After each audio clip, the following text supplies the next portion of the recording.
You're Locked on the New York Rangers, your daily podcast on the New York Rangers. Part of the Locked On Podcast Network, your team every day.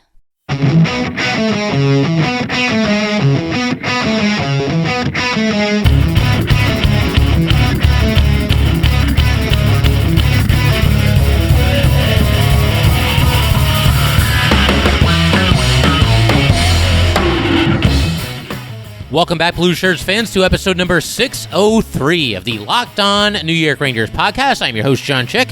Just want to thank you guys for making Locked On New York Rangers your first listen every day. We are free and available on all platforms. That song you're hearing right now is, of course, Leave the Lights On from our good friends in Passafire. You can check those guys out anywhere you get your music. And the Rangers just posted another gutsy win over the Carolina Hurricanes, once again defeating them inside Madison Square Garden to sort of hold serve here. It's a situation where the home team has now won all four of the games in this series, and in fact, that's been the story of the entire Canes postseason at this point. You know, they have won all 6 of their home games. They have lost all 5 of their away games. We'll talk about that a little bit more in today's episode as well. But for the Rangers, I thought this was just a fantastic performance in our most recent episode of Locked On New York Rangers. Obviously, you know, I'm recapping everything that happened in Game 3, and I thought the Rangers played very, very well in Game 3. It was not perfect, but they dug deep, and they won a game that they absolutely had to win.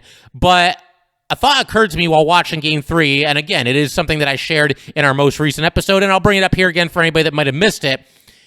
The Rangers, up to this point, I would say, Game 4 here, they have not yet played their complete A-game so far in the playoffs. There have been flashes of it here and there. There have been certain moments in the Pittsburgh series and even in this Carolina series where the Rangers have been at their absolute best. But have they played a true complete 60 where they're just locked in and focused and clearly the better team on the ice for maybe not the entire game, but the vast majority of it? I would say no. Once again, until tonight. And in our most recent episode, I said I just had a gut feeling that this was on the way. This was going to happen sooner rather than later, where the Rangers once again played a complete 60 minutes and won by a fairly comfortable margin. And it's funny because, you know, in our last episode, we post all these episodes on YouTube, obviously, and one of you guys left a comment on the most recent episode that, you know, I had forgotten about Game 2 against Pittsburgh, and of course, the Rangers won that game 5-2, so the last couple of minutes, we could breathe a little bit easy in that Game 2 win against the Penguins. Obviously, you know, they had the 3-goal cushion as they did in this game here tonight, but you got to remember, that game against the Penguins, Game 2, you know, going into the third period, the Rangers only had a 1-goal lead. The Penguins got a tremendous push at the start of the third period. I think a lot of us were kind of holding our breath. The Rangers were back on their heels a little bit, and then they got 2 quick goals in that game from Panarin and Vatrano to kind of reclaim control and ultimately, you know, go on to get that win there. But again, this is the first time where it just felt like the Rangers were in total control. You know, we did our Locked On Now. We do the Locked On Now videos every single night.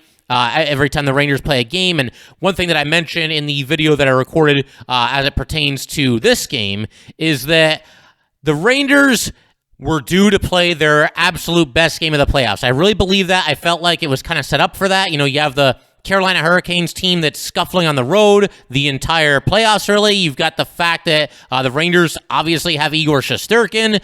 The Rangers defended a lot better in Game 3. Wasn't perfect. You know, Igor had to make a bunch of saves, but I don't know. It's just a gut feeling that the Rangers were going to come out here, put their best foot forward, and find a way to get this series even going back to Raleigh. And on top of everything I just mentioned, the Rangers are very well aware of the fact that, you know, it's probably not a recipe for success to keep falling into 3-1 series deficits. I mean, yeah, they came back on the Penguins, but again, you know, we've mentioned this before as well. How many miracles can you have in one single Stanley Cup playoff run here? And again, there were just so many things to really like about this game. You've got the Rangers once again winning the special teams battle. The Rangers, they go 1 for 4 on the power play. Frank Vatrano opening the scoring by, you know, bagging a goal on the man advantage. You had the Carolina Hurricanes going 0 for 2 on their power play opportunities, and they just continue to struggle immensely. I believe they're now like 9 for their last 89 or something like that on the power play. It's somewhere in that vicinity. But beyond that, once again, you know, you can talk about the percentages. You know, the Rangers went 1 for 4, the Canes went 0 for 2. When you just watch these 6 different power play opportunities in this game, the Rangers were just the far better team whenever one team or the other was on the man advantage. And we're going to have specific examples about this a little bit later in today's episode to kind of illustrate my point and just kind of share what I'm talking about here. I mean, you guys watch the game, you can see it just as well as I do. But again, I'm going to just kind of share some of the best plays, the best moments from both the Rangers power play as well as the penalty kill. And on top of everything else that I just mentioned, this is a game where the Rangers won every single 50-50 pucks and maybe even some of the 40-60 pucks or 30-70 pucks, a couple of stick lifts by the Rangers. Maybe they saw Mika Zibanejad lift the stick of his opponent in the last game, and everybody's kind of breaking out that move now. But this was absolutely fantastic to see the Rangers just dogged determination to get possession of some of these pucks, to keep possession of some of these pucks, to keep some scoring opportunities alive. And in a couple of instances, it actually led to a goal. The Rangers winning a 50-50 or, again, even like a 40-60 puck, and it ended up leading to them scoring a goal. So we're going to be talking about that for sure as well. And something else that really stood out to me in this game, the Rangers have gotten infinitely better since the first round of the playoffs versus this round of the playoffs when it comes to, very simply, just clearing the puck out of their zone. That was a major, major problem against the Pittsburgh Penguins. The Penguins were in hard on the forecheck every single shift. Oftentimes the Rangers would, kind of panic or try to make a rush play or whatever it might be. They just seem much cooler, calmer, and more collected when it comes to just working the puck up the boards, finding somebody who's open, simply moving the puck out of the zone, and basically nullifying what is usually a vaunted Carolina Hurricanes forecheck. I mean, that's something that they're really known for. The Canes forecheck was almost nowhere to be found in this game. So great job by the Rangers in that department as well. We also got to talk a little bit about some of the drama here. So coming into this game, Ryan Reaves was asked about, everything that happened with Max Domi and everything that happened with Tony DeAngelo and Gerard Gallant at the end of the last game. And this is what Ryan Reaves had to say about it. I'm going to do my thing, go run some people and get in their face, which is basically just what you would expect Ryan Reaves to say. But then Rod Brind'Amour chirped back and said, I don't know what he's waiting for. And Rod Brind'Amour, I respect the heck out of him. He was a fantastic, hard-nosed player, obviously captained the Carolina Hurricanes team to a Stanley Cup back in, 2006? And if you didn't remember that or didn't know that, don't worry. They'll remind you about a million times per broadcast. But be that as it may, Brind'Amour, be careful what you wish for, because Reaves found Tony DeAngelo and he found Max Domi in two separate instances in this game. You had, a little get-together with Reaves and DeAngelo early. Reaves had the puck. He went across the blue line. Play was whistled down for offside, and Reaves was actually, tussling with the other Carolina Hurricane that was there on the play, and then him and Tony DeAngelo got in each other's face. Really, really heated exchange, really intense, and just kind of set the stage right then and there for what was a very chippy, high-temperature game. It's getting nastier and nastier, seemingly by the shift in this game, or in this series, rather, between the Rangers and the Carolina Hurricanes. And then, of course, at the end of the game, Max Domi's on the ice. The Rangers put Ryan Reaves on the ice. Reaves is kind of messing with him, kind of challenging him to try to do something. He didn't forget about, what Domi did to Ryan Lindgren at the end of the last game. And then the game ends. You've got Reaves, you've got Domi kind of slashing each other with their sticks. And, everybody comes together, big tussle, 5-on-5 on the ice, nothing too crazy or too out of control, but the temperature has really, really risen in a heck of a hurry in this series, that is for sure.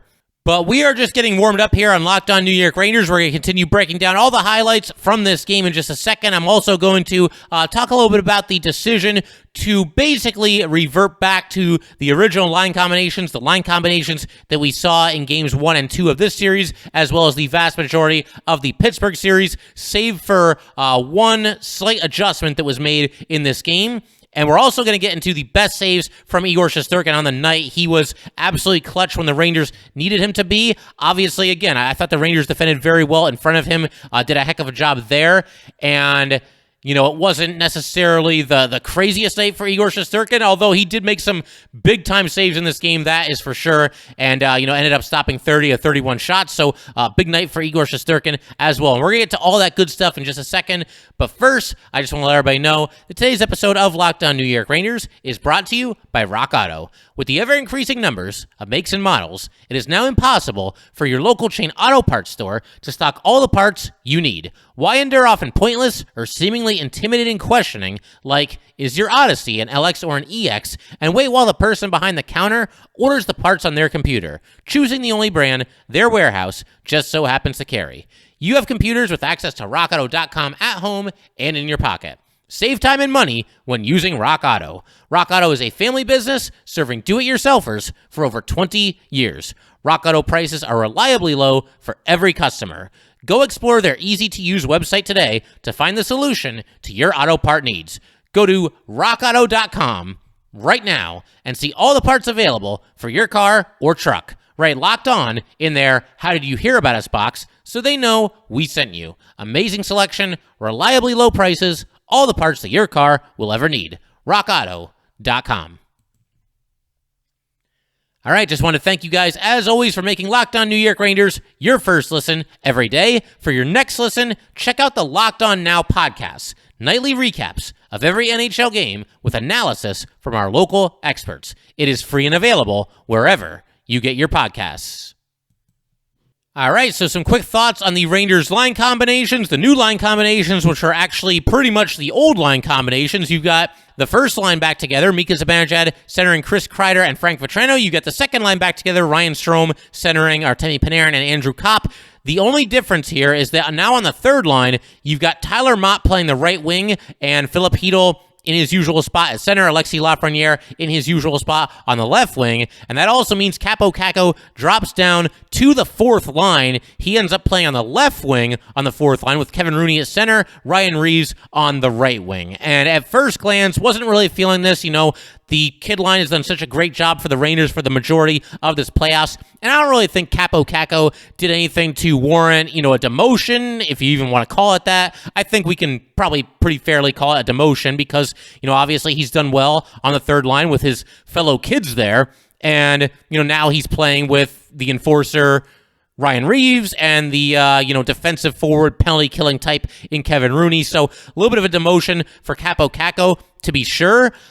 I, instead of this, probably would have preferred a situation where Tyler Mott is kind of the Swiss Army knife and the guy that can move up and down the lineup pretty freely. I know there have been times in this playoffs, particularly when the Rangers have a lead, where they'll move Tyler Mott up the lineup. There have been a couple of times where, he's taken Frank Vatrano's spot briefly, but nevertheless taken his spot on the top line with Mika Zibanejad and with Chris Kreider. And again, they usually do that when the Rangers are protecting a lead, and they want their best defensive forwards out there, and certainly Tyler Mott qualifies there. So I think I would prefer that strategy overall, but by that same token, can't go crazy about it either because Tyler Mott's played very, very well for the Rangers, and, sometimes you want to reward somebody for some strong play.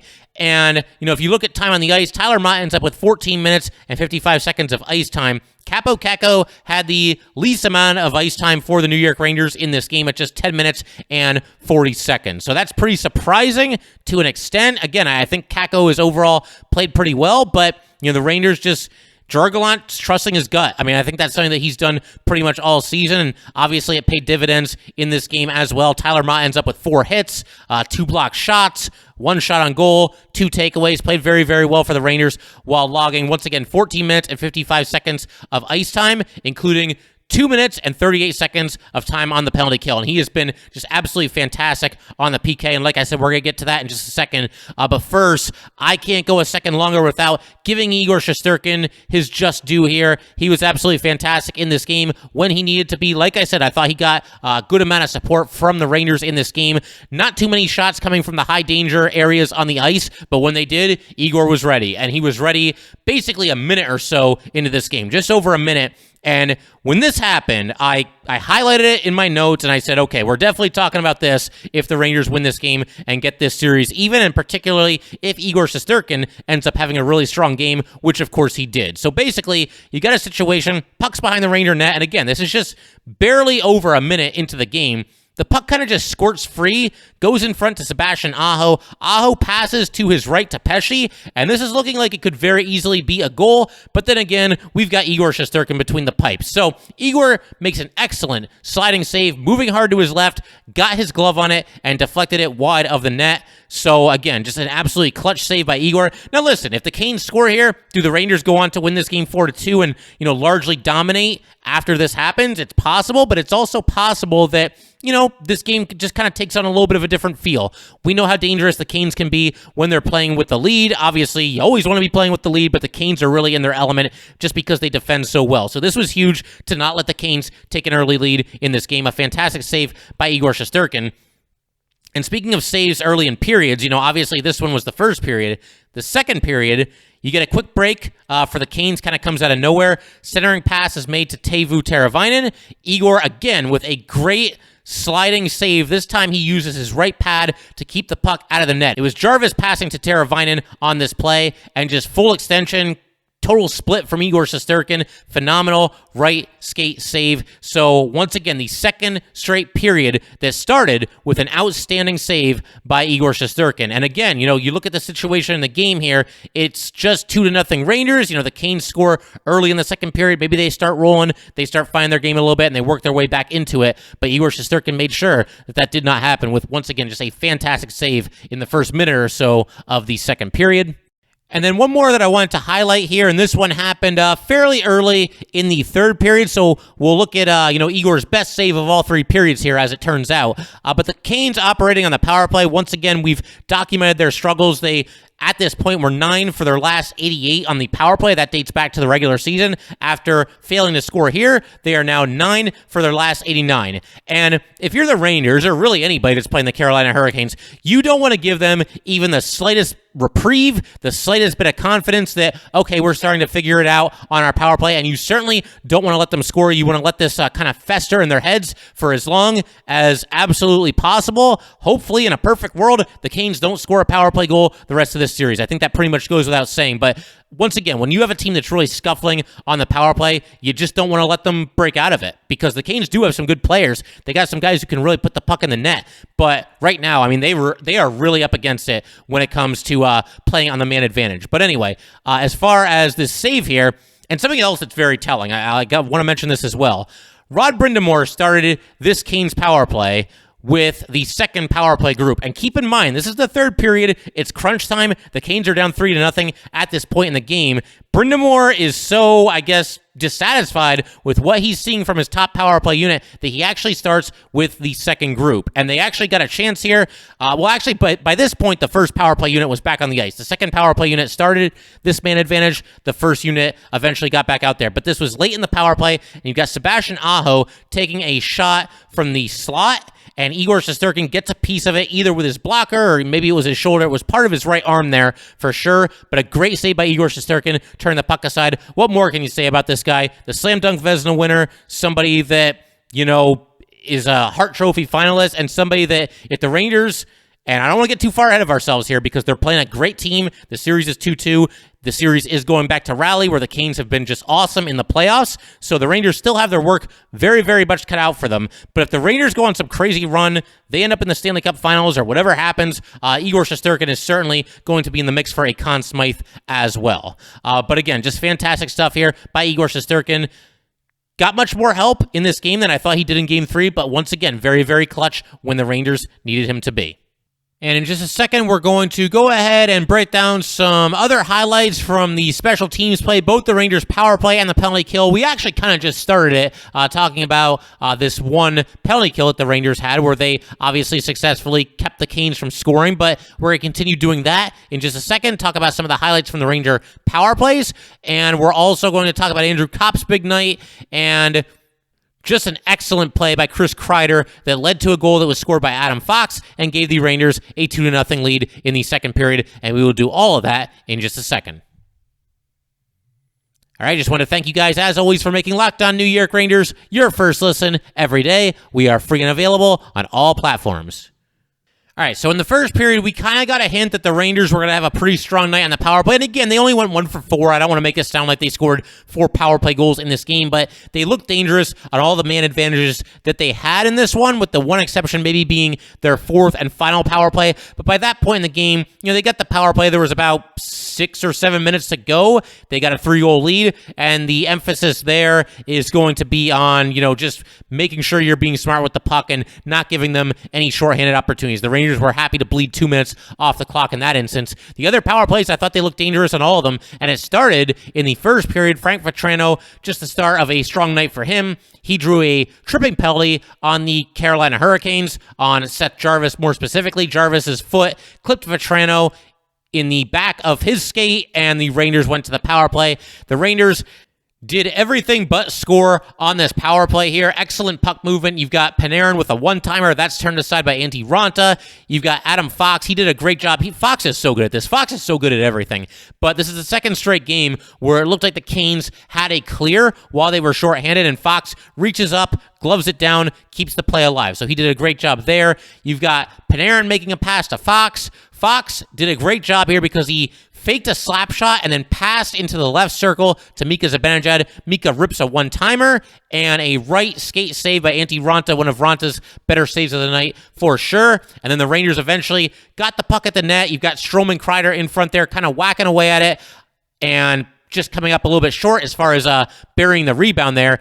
Chris Kreider had a couple chances at a deflection a little bit later in this power play. Like I said, they did everything but score, and all five guys on the ice were contributing and, doing what they could to create as many scoring chances as possible. But it kind of gave you a good feeling that if the Rangers got another power play, particularly if it wasn't too long after this, that they would be able to convert, and indeed that ended up being the case. And we're going to talk about the Rangers' second power play, the successful power play, the one in which they actually scored, in just a second. But I actually want to mention Jacob Trouba and Max Domi, the incident here that led to the Rangers getting this power play. So basically, Max Domi is in the neutral zone. He's got the puck, and Trouba was looking to absolutely just annihilate this guy. You had Domi either slipping or ducking at the last second, and Trouba just absolutely laid him out, crashed into him, and the fight is on. Trouba's elbow caught Domi in the head. I would not call this a dirty hit, though, because, again, Domi had fallen down to the ice on this. Before Domi fell, I don't think Trouba's elbow was going to come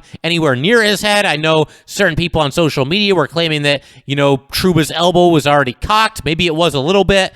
It's at least possible, but I don't think by any means that Trouba was looking to drive his elbow through the head of Max Domi. He was just looking to lay a punishing hit on Domi. And so, Trouba does this. He gets jumped by Lorentz. Lorentz attacks him, but Trouba ends up getting the better of this fight. Definitely wins this fight by a fairly solid margin. Landed a couple punches near the end there. And Lorentz, they both got 5 for fighting, but on top of that, Lorentz gets a 10-minute misconduct and 2 minutes for instigating. And so the Rangers go to the power play. You got Panarin passing in deep for Chris Kreider. Kreider passes between his legs to Ryan Strome, but Strome unfortunately kind of whiffed on his shot opportunity. And then you get the Rangers' second unit on, and they scored a goal not too long ago. I believe it was against the Penguins, kind of late in that series that was big as well. Second power play unit stepping up a little bit, and obviously, hopefully giving the Rangers another threat because we know how good the top unit is. Nice to see the second unit taking advantage of limited ice time when it comes to the man advantage. But you got Frank Vatrano does a great job protecting the puck.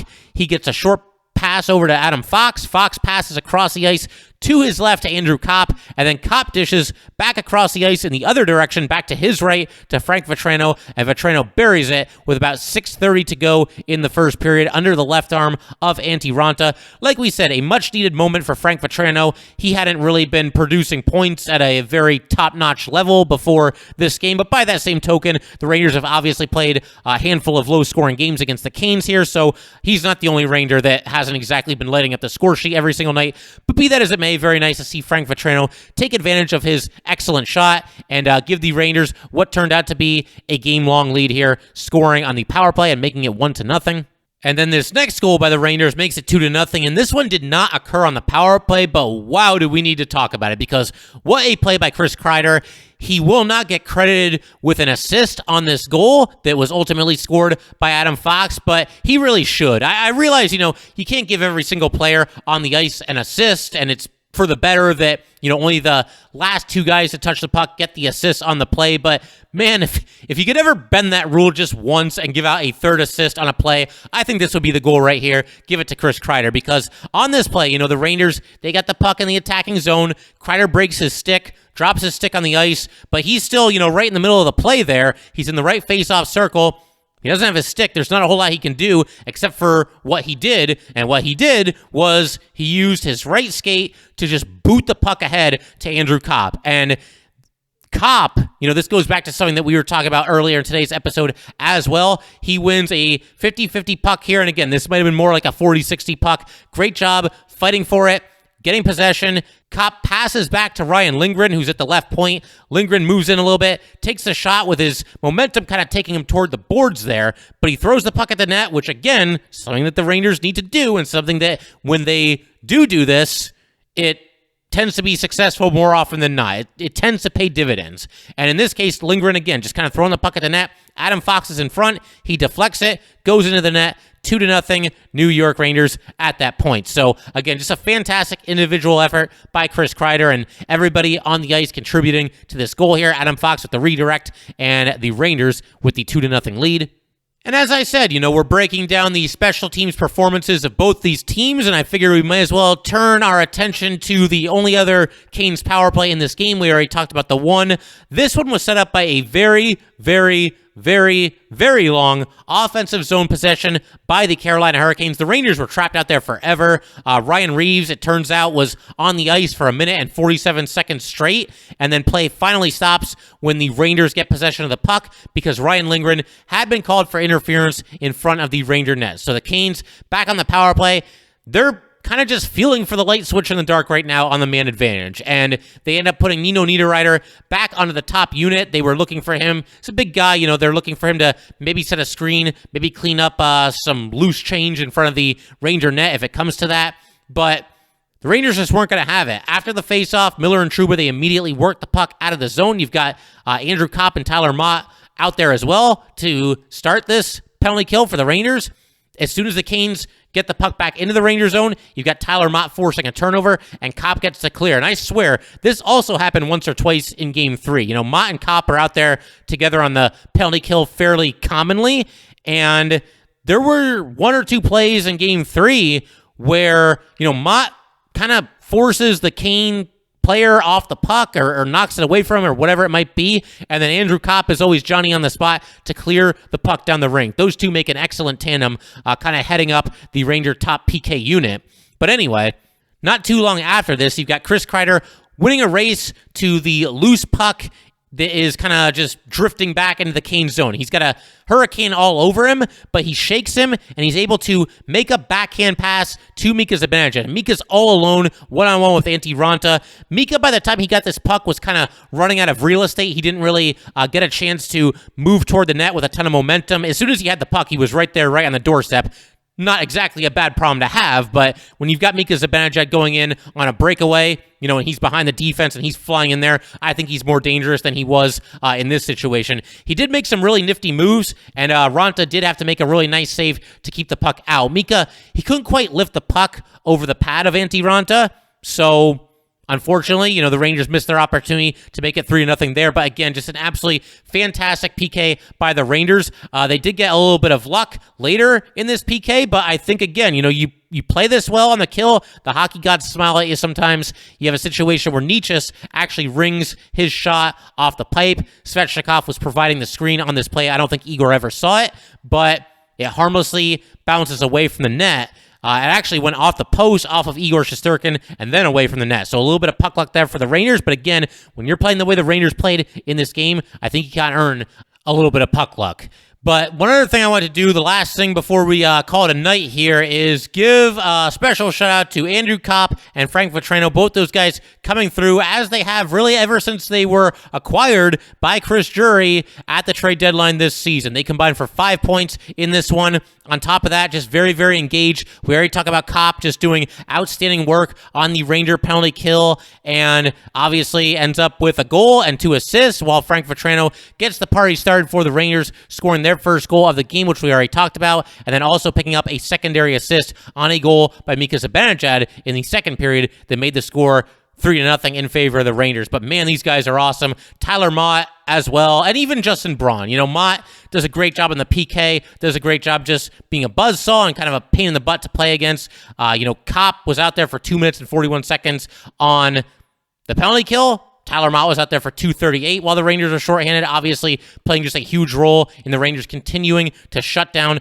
the Canes' power play. And again, even Justin Braun, and that was another pickup at the trade deadline.